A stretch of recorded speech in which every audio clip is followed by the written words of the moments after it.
بسم اللہ الرحمن الرحیم۔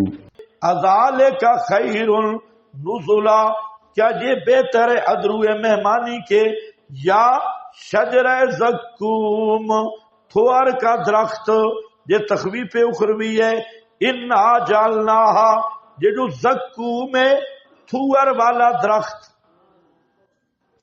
انا جعلناہا، بے شک ہم نے کیا اس کو دنیا میں فتنۃ للظالمین، فتنہ واسطے ظالموں کے۔ فتنہ دو طرح تھا، ایک تو یہ کہ مشرکین کہتے اے عجیب گل ہے بھائی، ادھر کہتا ہے جہنم ہے اور سخت آگ ہے، پھر کہتے ہیں اس آگ میں درخت بھی ہے۔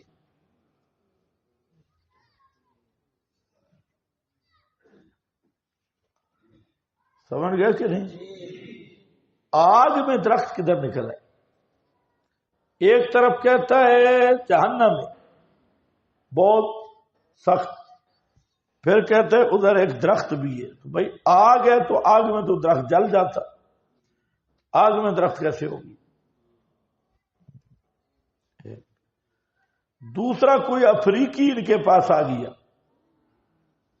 ابو جہل نے پوچھا اوے افریقی، یہ زقوم کیا ہے؟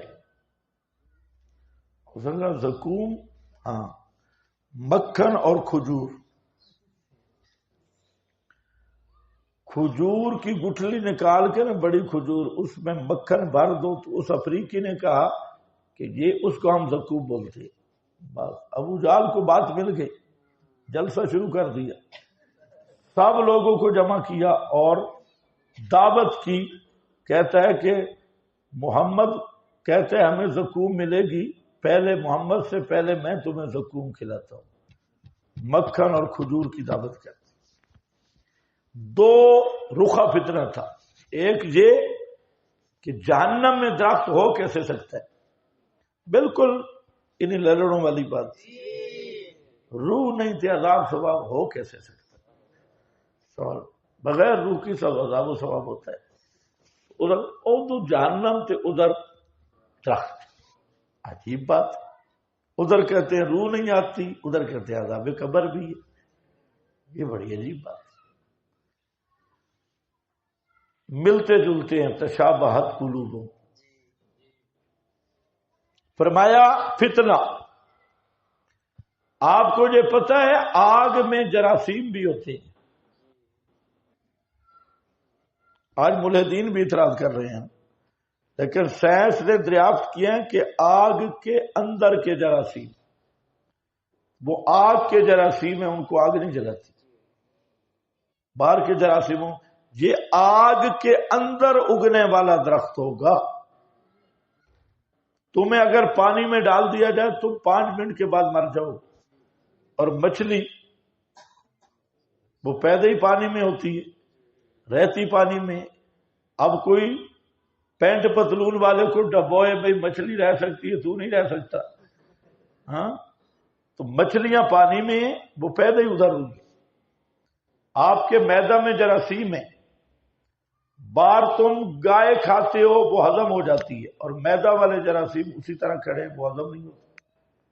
اس طرح اگر معدے میں پاور ہوتی وہ جراثیم کیوں نہیں ہضم کرتا؟ کوئی جراثیم نہیں ہے، اتنے ہیں تم دیکھ لو تو روٹی نہ کھا سکو۔ معدے کے اندر جراثیم ہے، اب وہ اندر رہ رہے ہیں، کمال بار کی بوٹی گل رہی ہے اور جراثیم خوش ہو رہے ہیں۔ تو اسی طرح جہنم کے اندر کے درخت وہ ہیں ہی پیداوار جہنم کی۔ اس کو انہوں نے بہانہ بنایا کہ درخت اور جہنم یہ کیسے؟ فتنہ تن للظالمین، ظالموں کے لیے۔ انہا شجرۃ، اس کا جواب ہے بے شک وہ درخت ہے، نہ وہ مکھن ہے اور نہ کھجور، وہ درخت ہے تخرج فی اصل الجحیم، وہ نکلتا ہے جہنم کی گہرائی سے، ہیں یعنی سمندر کی طرح پیداش آگ میں ہے۔ تو جیسے سمندری درخت سمندر میں پیدا ہوتے ہیں، وہ بھی جہنم کا درخت ہے جس کی اصل جہیم سے پیداش ہے۔ طلعھا، اس ایسا کری المنظر ہے کہ پھل گابے اس کے گویا کہ وہ تھانے ہیں سانپوں کے، رؤوس الشیاطین دو معنی ہیں، سر ہیں شیطانوں کے۔ تو اب یہاں پر اشکال ہے کہ شیطانوں کو تو کس نے نہیں دیکھا، شیطان تو نظر نہیں آتے، تو ان کو مشبہ بھی بنایا گیا۔ تو جواب ہے کہ یہ تشبیہ شہرت فی تکبیہ میں ہے کہ شیطانوں کے سر، آپ کہتے ہیں نا فلانے کی شکل دیکھو پورا شیطان ہے، حالانکہ آپ نے شیطان دیکھا ہوا ہے، آپ نے نہیں دیکھا، لیکن آپ کیا کہتے ہیں پورا ابلیس ہے۔ تو شیطان کی تکبیہ یہ مشہور ہے، تو اس شہرت کی وجہ سے تشبیہ دی گئی۔ اور دوسرے حضرات نے کہا نہیں، رؤوس سے شیاطین سے مراد سانپ ہے، اور سانپ جو پھن والا سانپ ہوتا ہے او موٹے سر والا، تو یہ جو تور کا درخت ہے یہ بھی اسی طرح ہوتا ہے، اسے ملتا جلتا شکل میں، وہ کریہ المنظر۔ فإنہم پس بے شک اللہ تعالیٰ جہنمیوں پہ بھوک مسلط کر دیں گے، بڑی بھوک ہوگی، اتنی بھوک ہوگی کہ اس درخت کو کھانے پہ مجبور ہو جائیں گے۔ تو آپ بھوک کا اندازہ کریں گے، ایسا کریہ المنظر درخت یہ تب ہوگا کہ وہ جہنمی اتنی سخت بھوک والا عذاب ہوگا، لآکلون منہا البتہ کھانے والے ہوں گے اس درخت سے، فمالئون منہا البطون پس بھرنے والے ہوں گے اس سے پیٹوں کو، اتنے مجبور ہو جائیں گے، اتنی بھوک کی شدت ہوگی کہ اس درخت کو کھانے پہ اتنا کھائیں گے پیٹ بھر جائے گا۔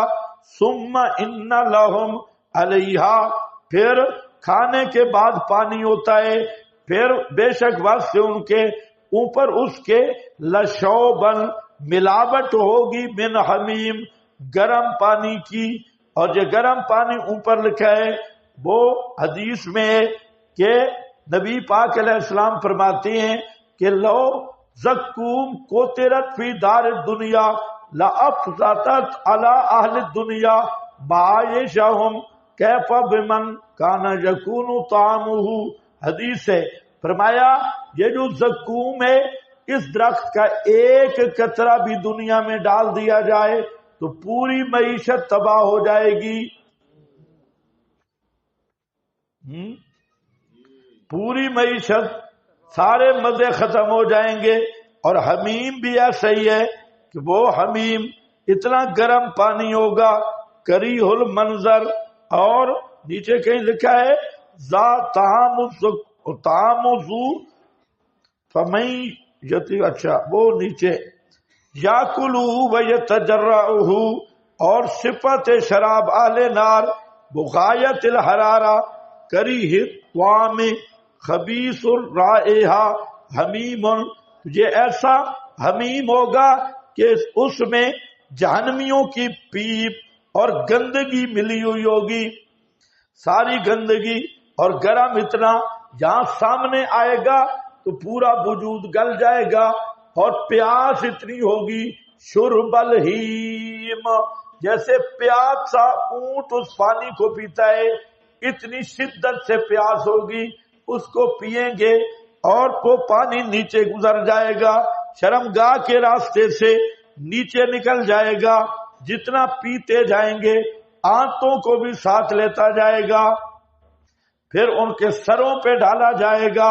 وہ سارا منظر لکھا ہوا ہے کہ چلیں گے تسیل و امعاؤہم تتساقط جلودہم ثم یضربون، وہ جب چلیں گے ان کی پاخانے کے راستے سے آنتیں بہ رہی ہوں گی اور چمڑے ٹوٹ رہے ہوں گے، پھر ان پر لوہے کے گرزوں سے ایک ایک عضو کو مارا جائے گا، ادھر مار پڑ رہی ہوگی، ادھر دوبارہ اعضاء بنتے جائیں گے، ادھر آنتیں نکل رہی ہوں گی، پھر آنتیں بن بھی رہی ہوں گی، موت آئے گی نہیں، یدعون بالثبور، موت موت کریں گے لیکن موت نہیں آئے گی۔ یہ معنی ہے فمنھا البطون ثم ان لهم علیہا لشوبا من حمیم ثم ان مرجعہم، پھر ان کا لوٹانا ہوگا، مرجعہم لا الی الجحیم، طرف جہنم کے، یعنی اس مصیبت کا خاتمہ نہ ہوگا. معلوم ہوتا ہے کہ یہ پانی پلانے کے لیے لے جائیں گے, کوئی ساتھ ہی چشمہ ہوگا. اور اوپر کیا لکھا ہے؟ یمزج لهم الحمیم بصدید غساق مما یسیل من فروجہم و عیونہم, ہر چیز بہ جائے گی. انہم, کیوں یہ عذاب کیوں دیا جا رہا ہے؟ فرمایا یہ اکابر کے اندھے مقلد تھے, یہ عذاب اس لیے دیا. انہم, بے شک یہ لوگ, الفو آباءہم ضالین, پایا انہوں نے اپنے باپ دادا کو گمراہ, اپنے اکابر کو گمراہ پایا. فہم علی آثارہم, آثارہم, پس وہ ان کے آثار, ان کی کتابوں, ان کی لکھتوں, ان کے دستخطوں, ان کی تقریروں کے پیچھے یہرعون, دوڑتے تھے بڑے شوق اور رغبت سے.